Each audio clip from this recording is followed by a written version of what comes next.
Hey everyone, I forgot to record the first part of this. So tonight for supper, I am making some honey mustard chicken.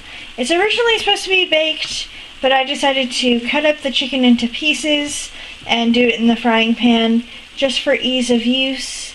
And I'm probably going to serve this with some broccoli and cheese sauce. Just a nice yummy supper before the nice, yummy, and light supper before Thanksgiving Day, which is tomorrow.